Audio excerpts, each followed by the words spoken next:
Okay, we'll move on to item 8, which is a workshop. This is zoning text amendments, front yard regulations, and I believe Mr. Painter has this staff report. Yes, I do. This a similar workshop, as outlined in the staff report, was conducted a couple of years ago, and members Briggs and Russell probably remember that. What it involves is the city's received complaints over many years regarding the parking of vehicles in front yards, the heights of fences in front yards, creating kind of a fortress type effect. And our code currently doesn't address those issues very clearly and concisely.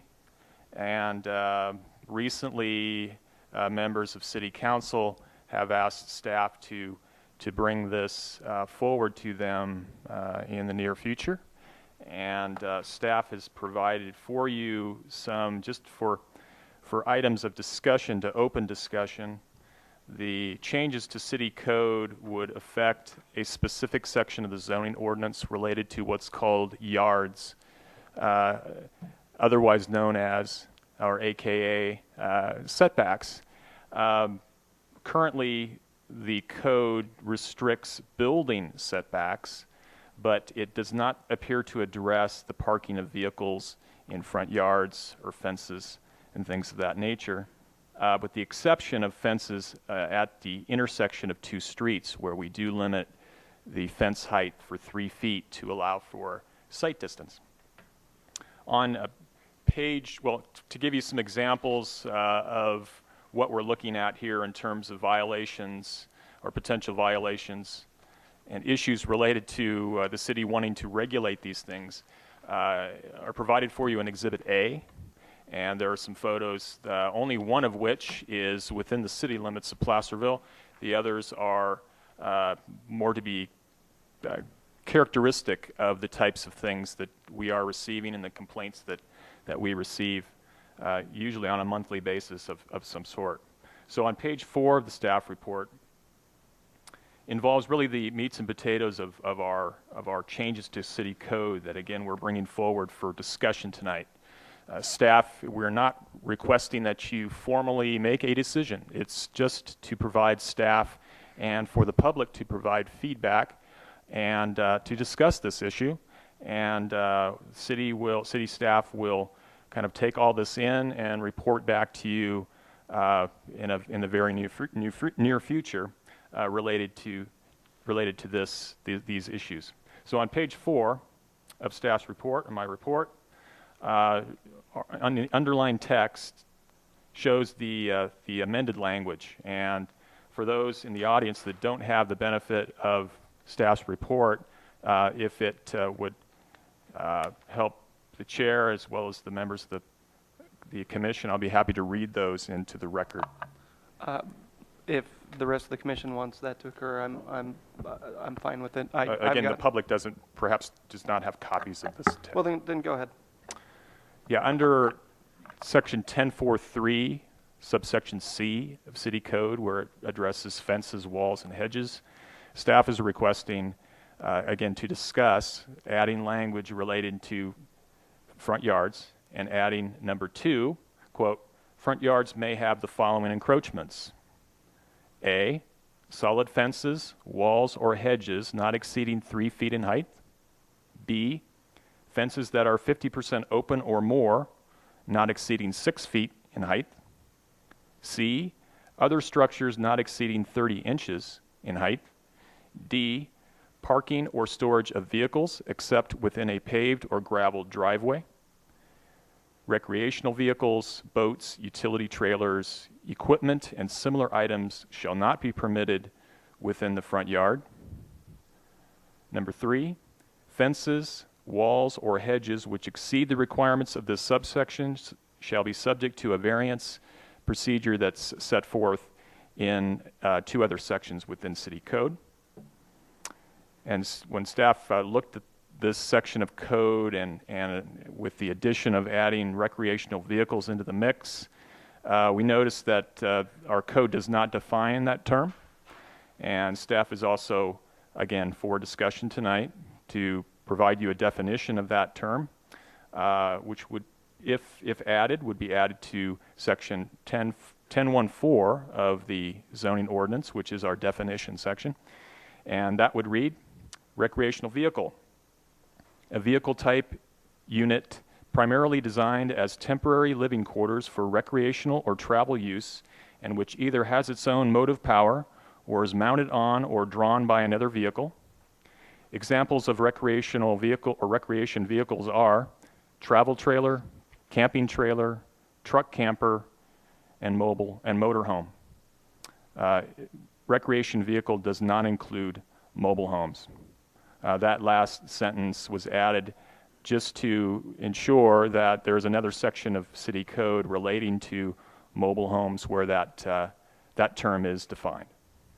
So to set forth the discussion tonight, once again, staff is not requesting that you make a decision on these items tonight. It is strictly for discussion. We are hoping to hear from each of you, as well as members of the public who are interested in speaking on this action or item. And that concludes my report. Thank you, Mr. Painter. Do we have questions from the commission for staff? Mr. Drobish? I noticed at the beginning of the staff report, it says so workshop and to receive public input. So how was this advertised for the public to know? Our general public notice related to notifying on our city's website, Facebook, and our posting on the wall at City Hall as well as this building, a minimum of 72 hours prior to the meeting.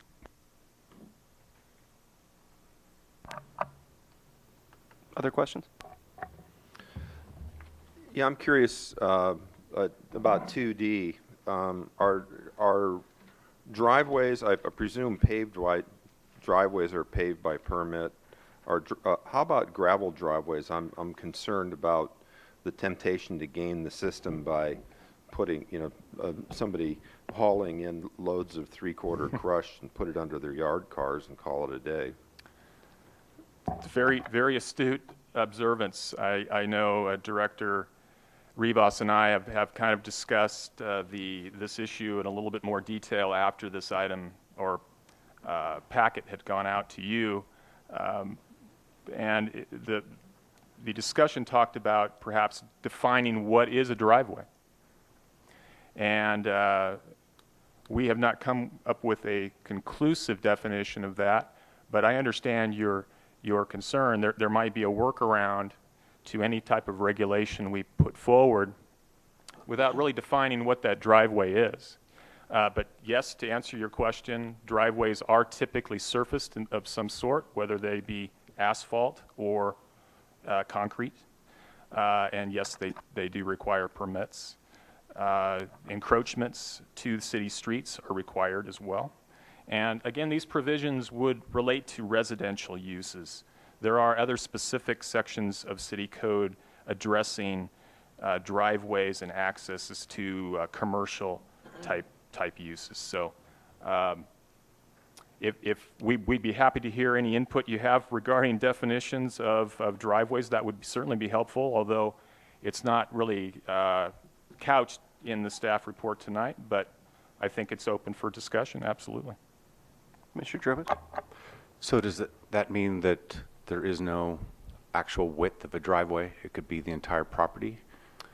The city has, and perhaps Director Rivas can maybe correct me, but we have engineered standards, and I don't have copies of those in front of me today, but my recollection is that they have a minimum width of 10 feet and a maximum width of 20. Now, we could incorporate that type of language into a definition if that's something we bring forward back to you, or if you recommend that. So that might be something that certainly goes, well, it's relative, absolutely. Typically, well, I live in a home, just for point of clarity, in a home that was built in the 30s, and I don't own the home, but the there's a single car driveway, and I would almost guess that it has probably a 10-foot encroachment.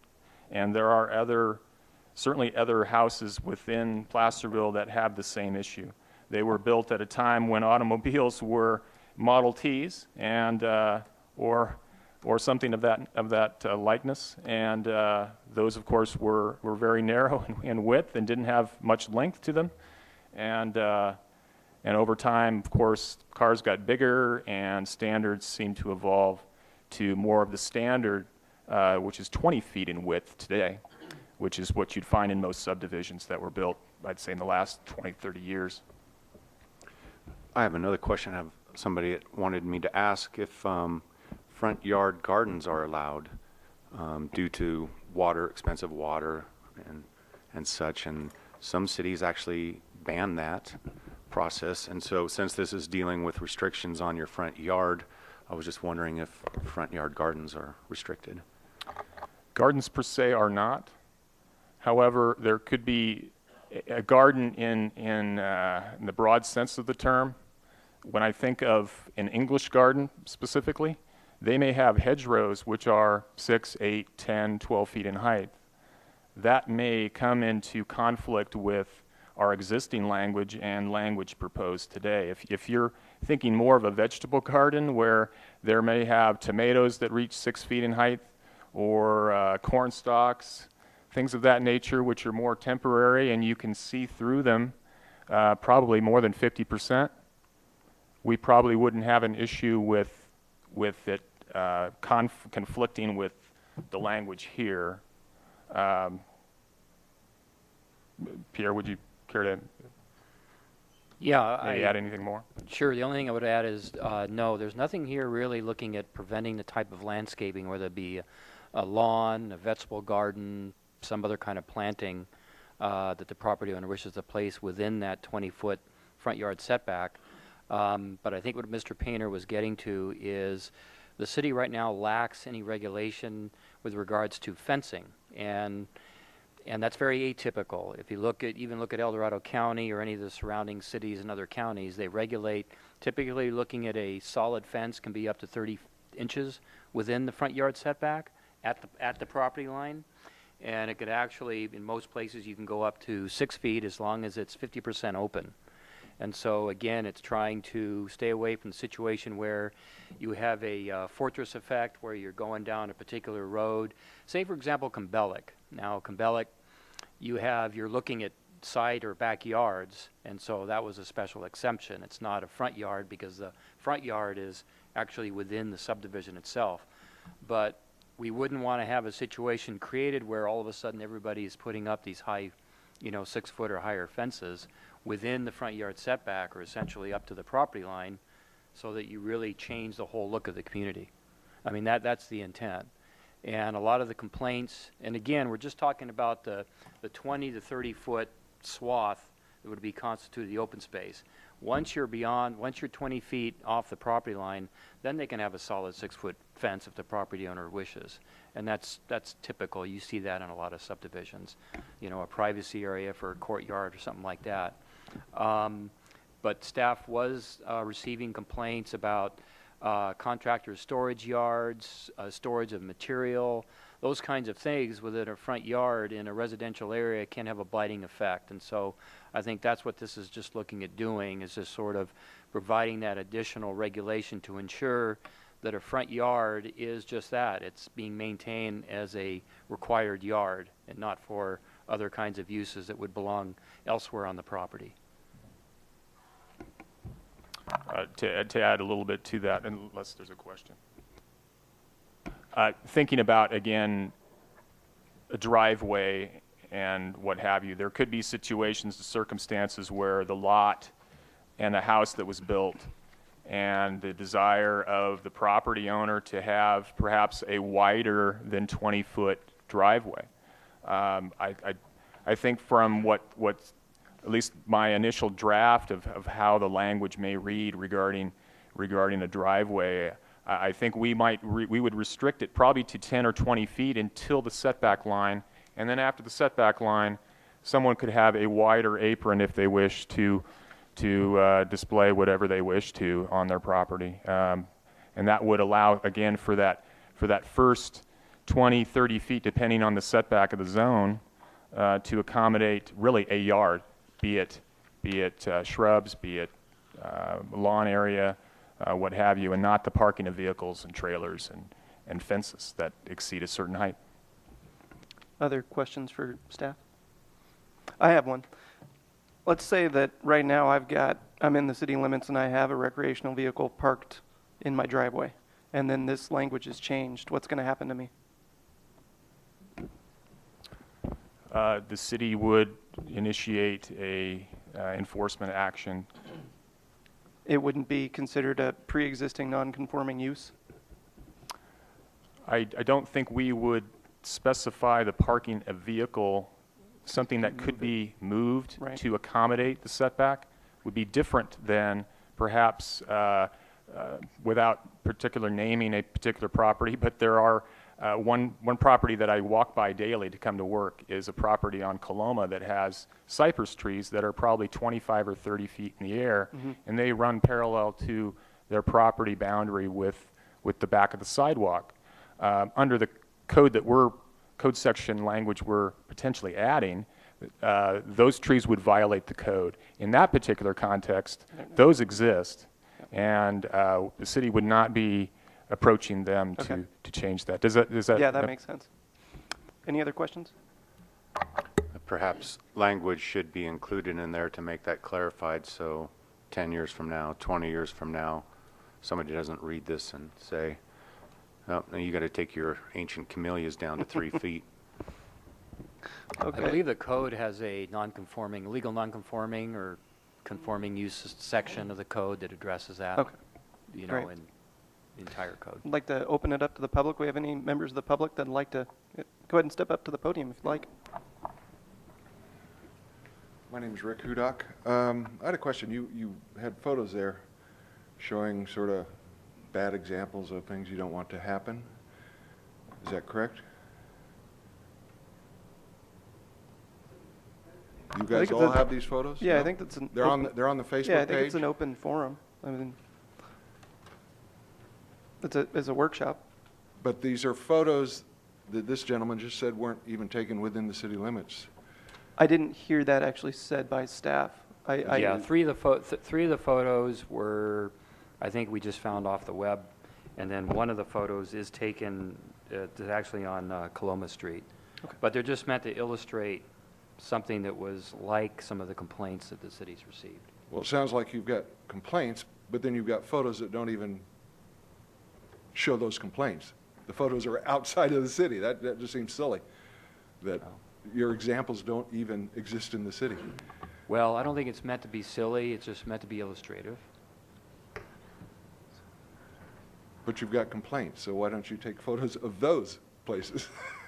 So We that have what a- we're looking at on Facebook is real, not sort of, To address the Out there. question, Yeah, go ahead. if we do bring back this back forward, we will certainly provide you with examples within the city limits, if Well, that's the purview of the And if I planning recall, last time you did that, and the gentleman whose property you photographed was quite irritated. That's correct. well, if this passes, he's probably going to get more irritated, huh? Well, I Thank think you. what staff was trying to do here, Mr. Chairman, if I may, is, you know, we don't want to cloud the issue with precise examples, especially if the city is pursuing enforcement. Sure. Or if there's some complaint. We really, I mean, we can do that. We can take some pictures of examples, but, right, we don't want to anger residents out there. We'd like to keep it on a more general situation as far as how can we best regulate use of the front yard setback, you know, looking at what its intent and what it's intended to do, and not get into, you know, very specific, parcel-specific issues. Makes sense. Is there anyone else from the public that'd like to address this? Okay. Commissioner Russell? Just a couple comments. The last gentleman that spoke, there's been complaints and comments about these things, but there isn't an ordinance yet to address those. So to identify those specific items really wouldn't have any purpose at this point. If an ordinance is ever adopted, then we'll be looking at specific, I think, instances that violate that. I just wanted to make one comment about item C on your list of things. It says other structures not exceeding 30 inches. That could be a real can of worms. So you'd better, if we ever implement this or write an ordinance, it's going to have to be an exhaustive list of structures that qualify for that. It could be a boulder that someone puts in their yard for landscaping. It could be a landscape mound. It could be a bird bath. I mean, you could just, you know, this arbitrarily saying anything over 30 inches would cause a problem. That could really be a can of worms. You know. I had that same note actually. Is how how do you define structures? And I don't have a good definition, but I had the exact same note. The other note I had was on B 10-1-4. I would just insert a cross reference to the zoning ordinance's definition for mobile homes. That way, there's no question about that. And I do agree with the earlier discussion about potentially defining what a driveway is, and it may be the best choice to just use the existing minimum maximum sizes for that. And that's all I have. Anybody else? Commissioner Trowbridge? How many complaints did the city receive last year, and how many over the last 10 years? Are you seeing an escalation? Can you quantify it? I don't have that tabulation in front of me, but recollection would be an average of 3 to 4 per year. And do you know or have a feel that it could be just 1 or 2 people having a feud and the majority of the complaints come from just a couple people? I don't know if I can answer that because from 3 to 4 years ago, I couldn't tell you who made those complaints. They could be just at the counter. Our policy now is that we require a formal complaint written, provided to us so we can follow up. In this case, since it really isn't an action that violates code, we haven't been enforcing. So we're looking to regulate everyone for 3 or 4 complaints a year.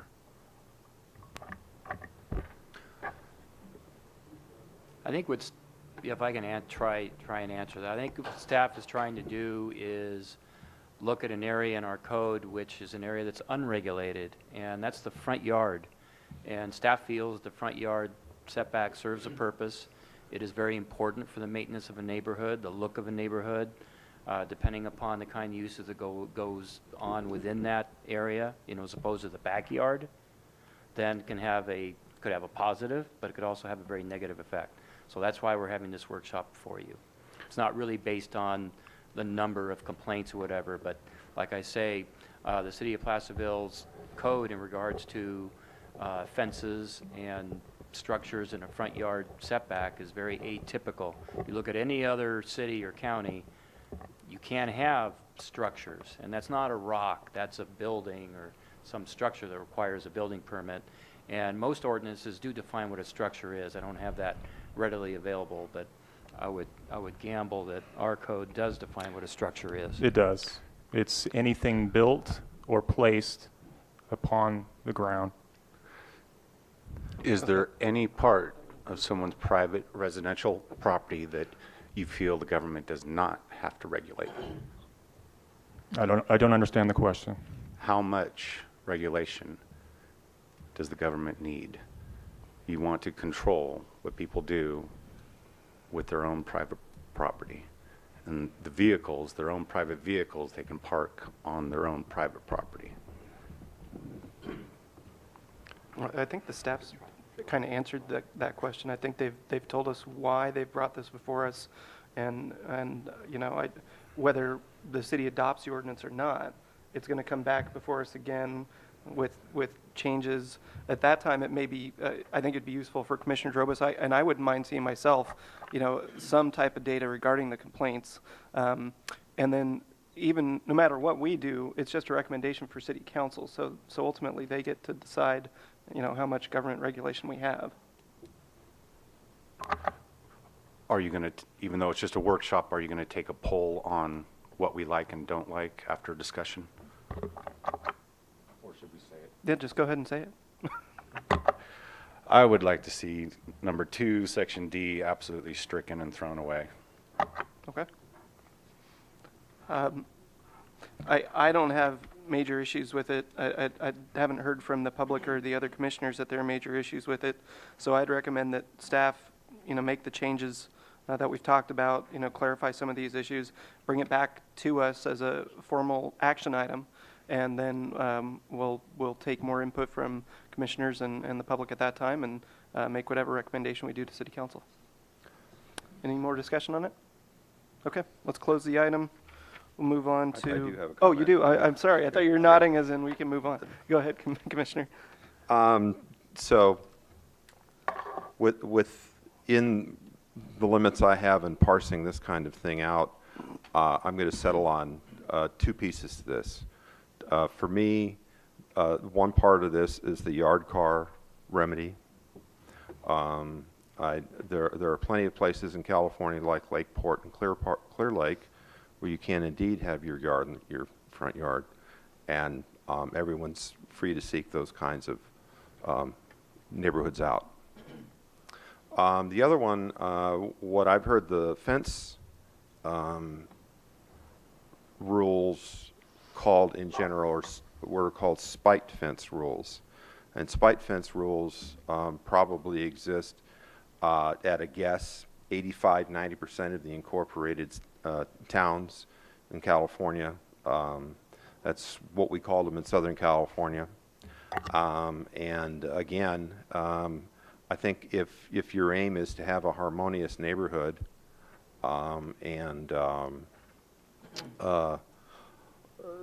there are certain limitations.